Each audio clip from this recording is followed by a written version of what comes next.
할렐루야. 오랜만에 오신 분도 계신 것 같네요. 또 1부 예배 오늘은 열심히 참여하셨는데 2부 예배가 또 자리가 띄엄띄엄 있습니다. 우리 옆 사람과 인사를 한번 하겠는데 안녕하십니까? 라고 인사하겠습니다. 안녕하십니까?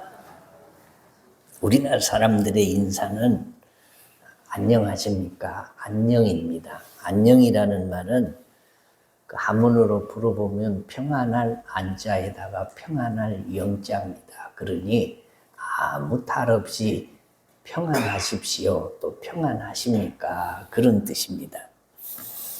잘 산다는 말은 이게 가난하지 않고 넉넉하게 삽니까? 라는 뜻이기도 한데 요즘 사람들은 안녕을 잘 사십니까?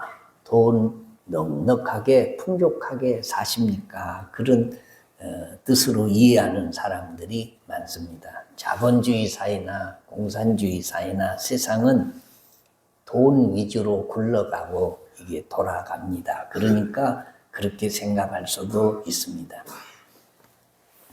국민소득이 3만 불 이상 되는 나라는 매우 잘 사는 나라입니다.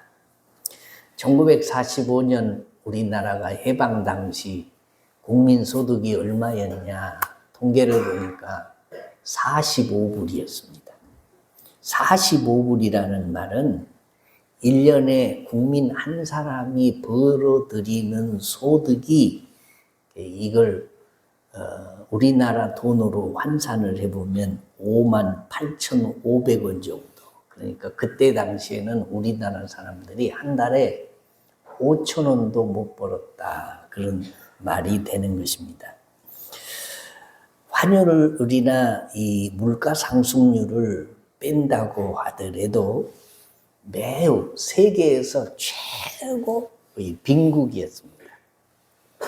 지금은 우리나라 국민소득이 얼마인지 아십니까? 약 3만 5천 불 정도 됩니다. 이걸 계산을 해보면 4,550만 원 정도를 한 사람이 이렇게 벌어들인다라는 거죠. 훨씬 못 버는 사람도 있고 뭐 재벌이나 이런 사람들은 이보다 몇 배나 더 많이 벌기도 할 것입니다. 그런데 통계적으로 이것을 나누어 보면 이 정도 번다라는 거죠. 물가 상승률이나 이런 것들을 전혀 고려하지 않고 단순 수치로 이것을 계산을 해보면 1945년 우리나라가 해방되던 그 해하고 지금하고 계산을 해보면 우리나라 사람들이 몇 배나 잘 사냐? 777배를 잘 살고 있습니다. 물론 이걸 다 환율이나 물가 상승률이나 이런 걸 계산하면 약 한 200배 정도는 잘 살고 있다라는 거죠. 그러면 세계에서 유례 없이 이렇게 갑자기 잘 살게 되었으니까 우리나라 사람들이 그때보다 지금이 행복하냐라고 물으면 고개를 절레절레 흔드는 사람들이 많을 것입니다. 생활이 부유해지고 편리해졌고 넉넉해졌다는 데는 동의를 할 것입니다. 오늘날 국민소득이 4만 불 이상이 되는 서구 유럽 사람들은 사실 가난한 나라의 입장에서 보면 기상낙원 같은 곳입니다. 환경이 얼마나 좋은지 경제적으로 얼마나 부한지 의식주는 전혀 문제가 없습니다. 사회보장제도도 있습니다. 실업수당도 있습니다. 노인수당도 잘 돼 있어서 그냥 생명만 유지하고 살면 나라에서 평생 잘 먹고 잘 살게 해줍니다. 그리고 죽으면 묻어도 주기까지 합니다. 이것이 이 복지국가에 사는 사람들입니다. 그러면 이 선진국의 국민들은 행복하게 사냐?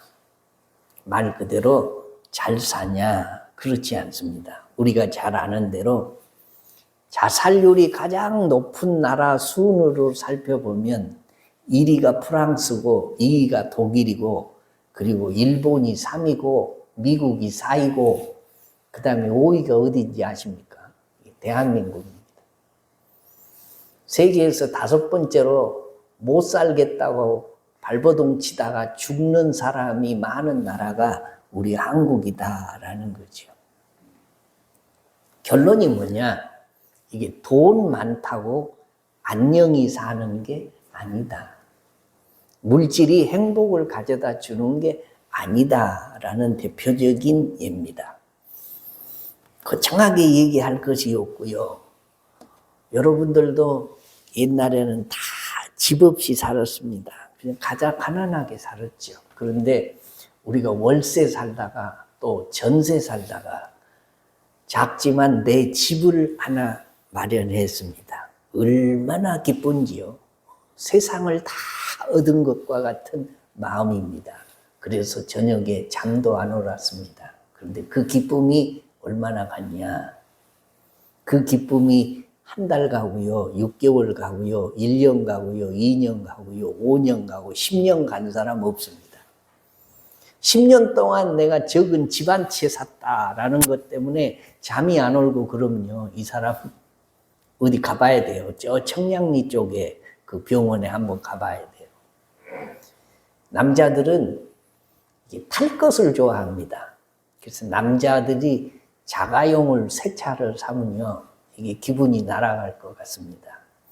주차를 해놓고 또 돌아보고 그리고 차 타면 세상 모든 거 다 얻은 것 같고, 그래서 남자들은 부자 나라에 사는 사람들, 이 재벌들은요, 자가용 비행기를 사요. 조금 더 괜찮은 사람들, 이런 사람들은 또 요트도 삽니다. 자가용 요트. 남자들이 자동차 사는 건 기본입니다. 근데 그 기쁨이, 자가용을 샀다고 해서 그 기쁨이 한 달 가고 1년 가고 10년 가면 이 사람도 어디 가봐야 돼요. 그 기쁨이라고 하는 것이, 얻어서 얻는 기쁨이라고 하는 것이 얼마 못 간다라는 것입니다. 제가 어렸을 때 그때는 초등학교가 아니고 국민학교라고 불렀어요. 국민학교 다닐 때 학교에서 생활환경조사서를 아이들의 손에 들려서 집에 보냈습니다. 왜 그걸 했는지는 모르지만 아무튼 학생이 환경이 어떤가를 선생님이 알아보려고 그랬는지 그 생활환경조사서를 가서 써와라 라고 보냈는데, 거기 보면 이런 게 있어요. 집에 라디오가 있는가, 또 집에 선풍기가 있는가, 또 혹은 자전거가 있는가. 근데 그 안에 품목이 냉장고가 있는가, 그건 아예 없었어요. 우리가 초등학교 다닐 때 시골 집에 전기도 들어온 지 얼마 안 됐을 때 냉장고를 놓고 사는 사람은 우리 동네에 한 40호 정도 있는데 한 집도 없었어요. 제일 높은 가전제품을 가지고 있는 집이 선풍기. 다 부채로 붙이고 살았는데 선풍기를 놓고 시원하게 기계가 돌려주는 바람을 쐬고 사는, 이게 집의 부잣집이었더라라는 것입니다. 그랬던 우리가 지금은 얼마나 잘 삽니까? 다 자가용 있잖아요. 냉장고 없는 집 있습니까? 자가용도 한 대만 있는 것이 아니라 19대로 있어, 19대로. 우리 아파트에도 차 2대, 3대 가진 사람은 5,000원씩, 10,000원씩 더 내라고 매 연말마다 써붙여놔요. 한 세대에 하나만 있는 게 아니고 2개, 3개, 4대, 19대로 차가 있는 세대를 우리가 삽니다.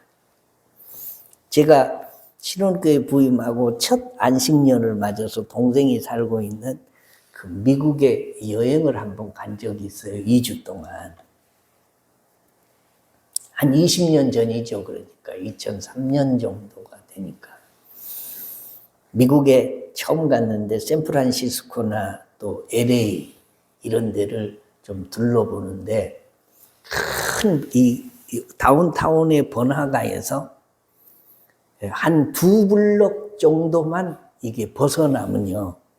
거기 가면 히피, 뭐 노숙자, 마약 중독자 이런 사람들이 좀비같이 그냥 그 잘 사는 도시에 그냥 떼거리로 몰려 있더라고요.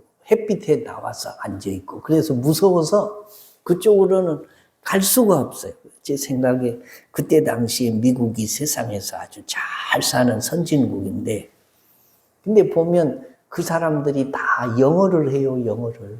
거지들도 영어를 하고요. 히피들도 영어를 쓰고 살아요. 아니 우리 한국 사람들은 영어도 못하고 영어를 하려고 길을 저렇게 쓰는데 다 영어 쓰고 이 좋은 선진국에 살면서 저렇게 거지로 산다. 왜 사람들이 이 잘 사는 나라에서 거지로 살까 그런 생각을 했습니다. 미국 사람이 영어 쓰는 거 당연하지 그 거지들이 뭐 한국말 쓰겠습니까? 그러는데도 그 사람들은 달리 보이더라 그런 말이죠.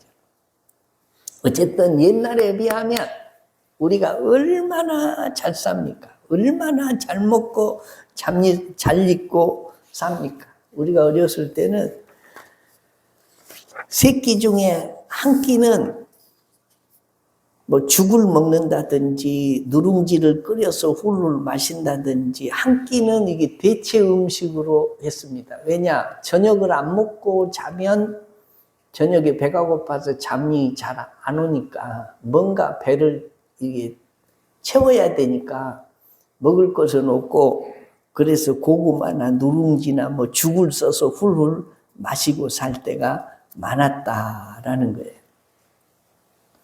이렇게 잘 사는데도 사람들이 평안하고 안식하고 든든하고 그리고 행복하냐? 왜 그럴까? 그렇지 않다라는 사람들이 많다. 그래도 가난했지만 옛날이 좋았고 앞으로는 더 잘 살겠지만 세상 사는 것이 점점 더 힘들어질 것이다. 사람들이 예측하고 산다라는 것입니다. 무슨 근본적인 문제가 있어서 이러냐? 왜 인간은 이렇게 잘 사는데도 안녕하지 못하는가? 어떻게 하면 행복하고 만족하고 안녕할 수 있는가? 이게 우리 모두의 숙제입니다. 지난주에도 권사님 중에 한 분이 코로나에 걸려가지고 목사님 살다 이렇게 힘든 것은 처음 경험했습니다. 오늘 교회 못 나오셨어요. 그래서 위에서 기도해드리고 그 다음에 과일 좀 사서 보내드리고 그랬는데 너무너무 힘들어요. 또 우리 장로님 그 김영규 장로님 지난주에 담낭 수술하셔서 지금 전대병원에 입원해 계시는데 배는 아파 죽겠고 사람이 견딜 수가 없는데 이 병원 저 병원 서너 병원 다 돌아다녀도 뭐 피검사하고 다 해도 어디가 아픈지도 모르고 병명도 안 나오고 고통은 계속되고 그래서 한밤중에 자다가 너무너무 아파서 전대병원 응급실로 실려갔더니 거기서 검사해보더니 담낭에 뭐 돌이나 염증 이런 것이 있다고 해서 제거 수술해야 된다고 수술하고 지금 회복 중입니다. 신방을 갈 수도 없고 또 병문안 갈 수도 없습니다. 요즘에는.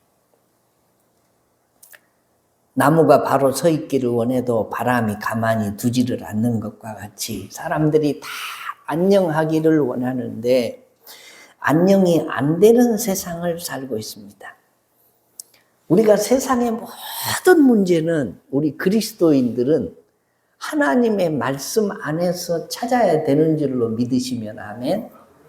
천지가 없어지기 전에는 1.1핵이라도 땅에 떨어지지 않고 다 이루어지는 하나님의 말씀이기 때문에 말씀을 붙잡아야 됩니다. 오늘 말씀에 들어가 보면 이렇습니다. 태초에 하나님이 천지를 말씀으로 창조하십니다.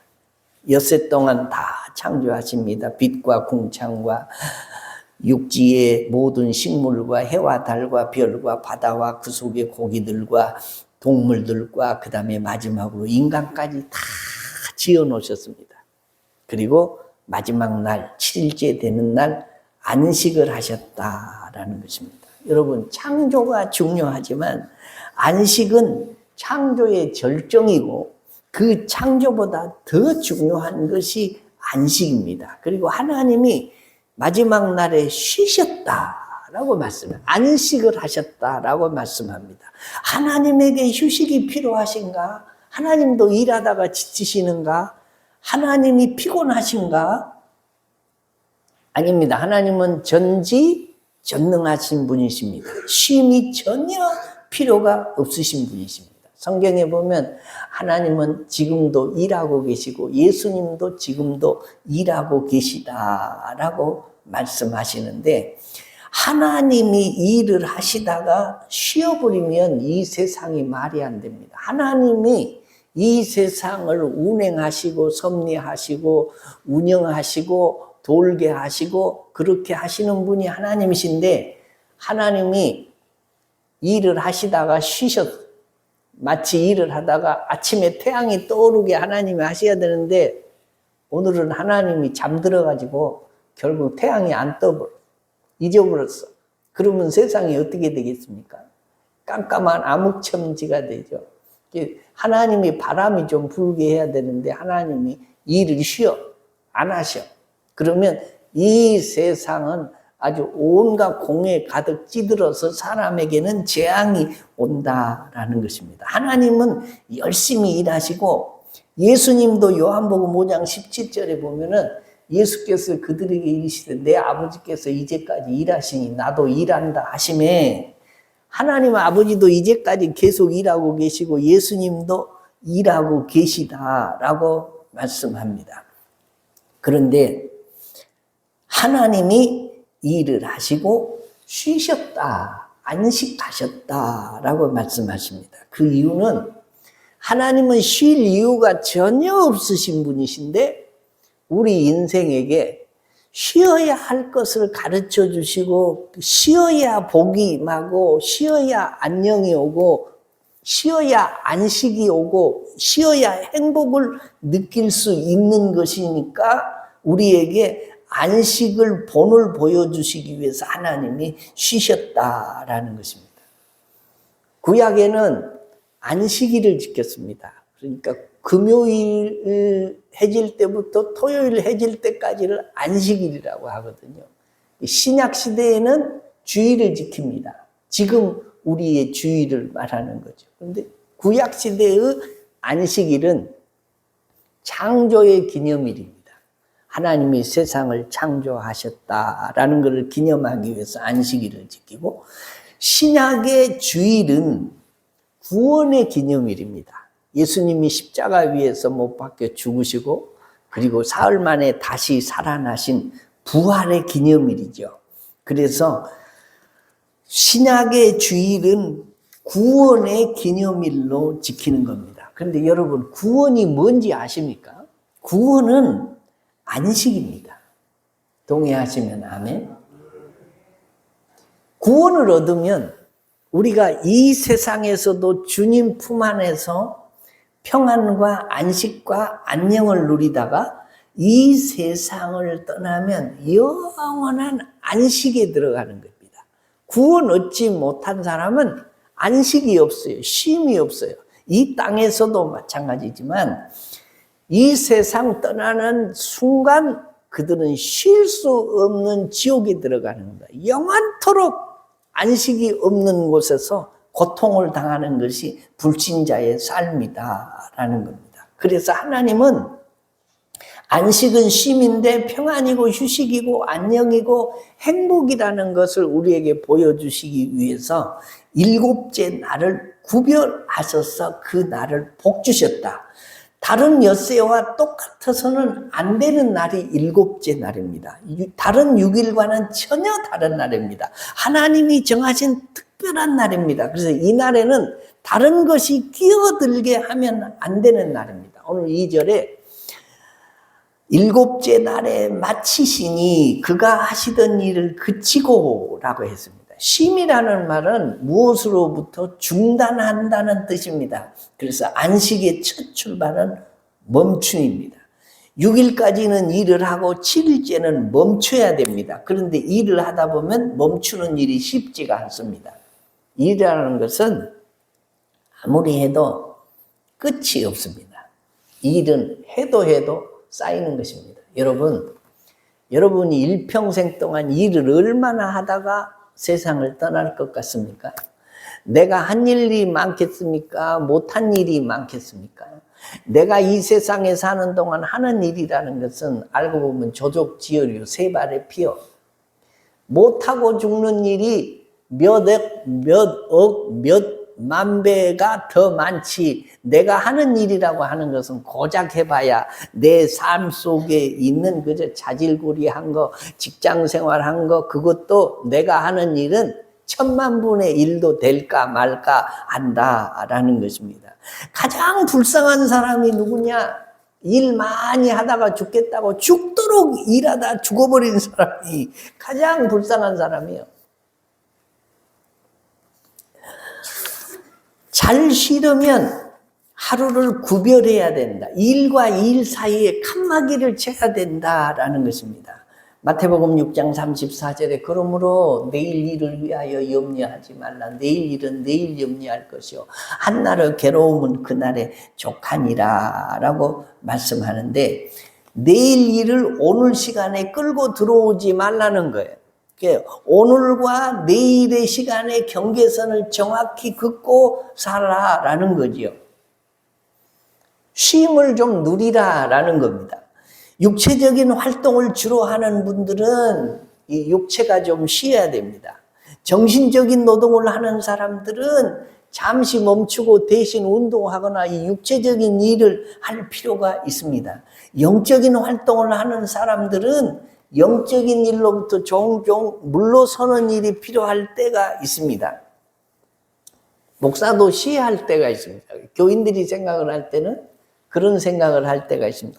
참 목사님은 좋겠네. 늘 기도하고 말씀 읽고 목회하고 항상 영적인 일에 전심하고 사니, 모든 성도들은 영적인 일에 전심을 못하니까 그것이 로망이고 그것이 꿈이고 소망인데 목사님은 늘 그 틈속에서 사니까 얼마나 좋을까. 그런데요, 꽃을 취미로 가꾸는 사람은 그 꽃을 통해서 힐링도 하고 그 꽃이 정말로 취미고 즐거움입니다. 그런데 꽃 농사를 짓는 사람은 그 농사가 노동입니다. 힘들고 어렵습니다. 그래서 목사도 이 영적인 일을 조금 뒤로 밀려놓고 쉴 필요가 있어요. 정신적인 노동을 하는 사람은 정신을 좀 내려놓고 육체로 바꿀 필요도 있고, 영적인 노동을 하는 사람은 영적인 노동을 좀 쉬고, 그리고 육신적인 일을 좀 할 필요가 있고, 그래서 쉼이라고 하는 것은 종류와 분야별로 다르게 쉼이 있다라는 것입니다. 멈추는 결단을 하는 것이 안식의 시작이다라는 것입니다. 안식을 우리가 무시하고 살면 어떻게 되냐? 창조의 법칙을 깨뜨리는 것입니다. 오늘 2절로 3절에 보면 7째 날이라는 말이 3번이나 나옵니다. 아주 특별한 강조입니다. 여러분, 이 하나님의 매뉴얼이 사람은 7일마다 하루는 온전히 안식하면서 쉬도록 만들어 놓으셨다. 그래서 이 매뉴얼을 어기면 창조의 질서를 깨는 거고, 이 창조의 질서를 깨면 우리의 육신이 고장나는 거고, 육신이 고장나면 마음도 고장나는 거고, 영혼도 고장나게 돼 있다라는 것입니다. 그래서 여러분, 세상에 요즘에는 뭐 주 5일제를 하고 주 4일제도 하고 뭐 해야 된다고 말을 하지만, 온 세상의 모든 법칙이, 모든 사람의 법칙이 이게 주간 단위로 흘러가는 거예요. 그게 어디서 나오냐? 하나님이 그렇게 인생의 매뉴얼을 정해 놓았다는 거예요. 그래서 7일 중에 하루는 온전히 쉬어야 된다. 쉬는데 이 안식 속에 감사와 축제의 의미가 들어있는 것입니다. 기도와 묵상, 예배는 일로부터 물러난 시간에 가능한 일입니다. 쫓기듯이 하는 예배, 쫓기듯이 해치우는 묵상, 분주한 가운데서 의무적으로 참여하는 예배에는 영적인 유익을 맛볼 수가 없다라는 것입니다. 하나님을 더 많이 묵상하기 위해서, 하나님의 축복 속에 나를 밀어넣기 위해서 안식이 필요한 것입니다. 일에 빠진 사람은 하나님의 일을 놓칠 수가 있습니다. 그래서 성경적 안식이라는 것은 그냥 쉬기만 하는 것이 아니라 이 쉼을 통해서 하나님의 즐거움에 참여하는 것입니다. 하나님의 초대에 응하는 것입니다. 하나님께 하는 기쁨보다 더 큰 것이 없기 때문에 하나님의 기쁨 속에 나를 밀어넣는 것이 참 안식이다라는 것입니다. 여러분, 세상을 살아가는 데는 계속해서 우리 어깨 위에 짐이 점점 차곡차곡 쌓여가는 것입니다. 아이고, 나이 먹고 은퇴하면 짐 다 벗어버리고 훌훌 자유롭게 프리하게 날아가듯이 살겠지. 아닙니다. 여러분, 나이가 들면 들수록 그 나이대에 해당되는 짐이 이 차곡차곡 어깨에 쌓이는 거예요. 나이가 들면 건강의 짐도 생기는 거고, 나이가 들면 외로움의 짐도 쌓여지는 것이고, 나이가 들면 무시받는 그런 것도 쌓여지는 것이고, 은퇴하고 일만 내려놓으면 그냥 다 홀홀 날아갈 것 같지만 아닙니다. 다 평생 우리는 이 세상 사는 동안 우리 어깨 위에 무거운 짐들이 차곡차곡 쌓아진다라는 것입니다. 돈이 많이 모아지면 그저 편리할 뿐이지 그 돈의 유혹을 점점 더 받게 되는 것입니다. 그래서 우리가 돈을 더 쓰려고 하면 더 많이 벌어야 되니까 초과 근무도 해야 되고, 그래서 피로가 생기고 활동 과잉이 생겨나는 것이다 라는 것입니다. 세상을 정신없이 따라가면 우리는 조용히 병들고 조용히 죽어갑니다. 특별히 도시의 삶이 더더욱 그렇고 잔인하다라는 것입니다. 그래서 그런 우리들을 예수님이 초청하세요. 마태복음 11장 28절에 수고하고 무거운 짐진 자들아 다 내게로 오라. 내가 너희를 쉬게 하리라. 예수님이 사람들을 부르시는데 뭐 하려고 부르시냐? 쉬게 하시려고 부르신다. 쉬는 게 뭐냐? 구원이 쉼이고 쉼이 구원입니다. 믿으시면 아멘. 그러면 이 땅에서 일도 안 하고 그냥 날마다 빈둥빈둥 놀고 쉬면 그것이 쉰 것이냐? 아니죠. 우리가 하나님도 일하시니 우리도 일할 때는 일하고 쉴 때는 쉬고 그 안식 속에서 주님의 초대에 응해서 예수 안에 구원도 있고 평안도 있고 영생도 있고 천국도 있고 안녕도 있으니 쉼을 통해서 예수 안에 들어가는 거다. 그리고 그리스도인들은 이전에도 말씀드린 대로 이게 맡길 곳이 있으니 맡기고 쉬는 겁니다. 저는 비행기를 타고 가면서 내가 조종석 문을 두드려 본 적이 없어요. 조종석 문을 두드려 가지고 조종사에게 찾아가서 10시간이 넘도록 조종해 가는데 얼마나 피곤하십니까? 제가 대신 해줄 테니까 좀 쉬십시오. 그러면 얼마나 우스운 일이 되겠습니까? 생각만 해도 눈앞이 아찔하죠. 비행기는 조종사가 운전을 해야 됩니다. 여러분의 인생을 우리가 하나님께 맡겨놓고 하나님이 조종하실 수 있도록 하라는 것이 하나님의 말씀입니다. 잠언 3장 6절 말씀에 너는 범사의 그를 인정하라. 그리하면 내 길을 지도하시리라. 잠언 16장 3절에 너의 행사를 여호와께 맡기라. 그리하면 내가 경영하는 것이 이루어지리라 라고 말씀한다라는 것입니다. 우리가 하나님 앞에서 종으로서 하나님을 주인으로 섬길 때 하나님께서 우리를 책임지고 돌봐주신다라고 말씀해요. 그전에도 말씀드린 대로 목욕탕에 가면 옷장이 있는데요. 옷을 벗어야 목욕하니까 옷장을 딱 열어보면 거기에 주의사항 써 있어요. 뭐라고 써 있냐? 맡기지 않는 것은 책임지지 않습니다. 맡기지 않는 것은 책임지지 않습니다. 마찬가지요. 우리가 하나님께 맡겨야 하나님이 책임져 주시고 그 길을 지도해 주시고 우리 안녕을 보장해 주시는 것이지, 하나님을 무시하고 내가 내 인생 내 것이니 내 맘대로 살겠다고 자기가 주인 노릇하고 살면 하나님이 우리의 길을 지도해 주시지 않는다라는 것입니다. 그래서 우리가 예수님을 주라고 부르는 거예요. 주님이라고 부르는 겁니다. 주님이라는 것은 나의 모든 인생을 주님께 맡긴다라는 것입니다. 그리고 쉬는 것입니다. 사랑하는 성도 여러분, 혹시 미래가 불안하십니까? 우리는 미래를 알 수 없습니다. 한 가지 분명한 것은 우리의 미래는 내게 있는 것이 아니라 우리 아버지 되시는 하나님의 손에 있습니다. 동의하시면 아멘. 지금까지 내가 공급을 책임져 왔는가 아니면 하나님이 책임져 주셨는가 돌이켜보면 나의 나 된 것은 하나님의 은혜다. 바울 사도가 고백한 것과 같이 내가 오늘 이 자리에 있어서 하나님 앞에 예배 드릴 수 있는 것은 하나님이 고비고비 때마다 지켜주시고 내 믿음도 지켜주시고 성령 동행시켜 주셔서 여기까지 인도해 주신 줄로 믿고 하나님께 모든 공급의 원천이 하나님이신 줄로 믿고 하나님께 맡기고 사는 것이 그리스도인의 삶이다라는 것입니다. 의사가 환자를 수술해도 낫게 하시는 것은 하나님의 영역입니다.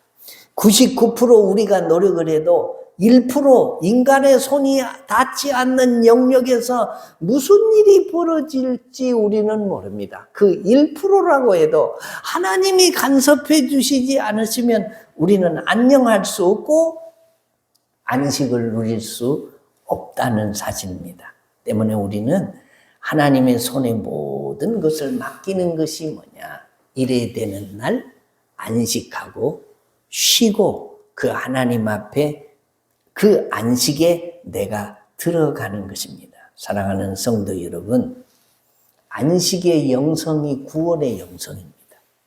구원의 영성이 안식의 영성입니다. 쉴 수 없는 세상에 삽니다. 자고 일어나면 깜짝깜짝 놀랄 일들이 세상이 날마다 벌어지고 있는 세대를 삽니다. 우리는 엿새 일하고 일곱째 날을 쉬면서 주의 안식에 들어가는 자를 하나님은 책임지시는 줄로 믿으시고 나를 책임져 주실 그 하나님으로 믿으시고 하나님께 우리 인생을 늘 맡기고 안식의 영성 속에 살면서 하나님께 늘 가까이 나가고 하나님의 초대에 응답하고 살다가 영원한 안식이 있는 저 천국에 들어가는 믿음의 종들 되시기를 주의 이름으로 축원합니다.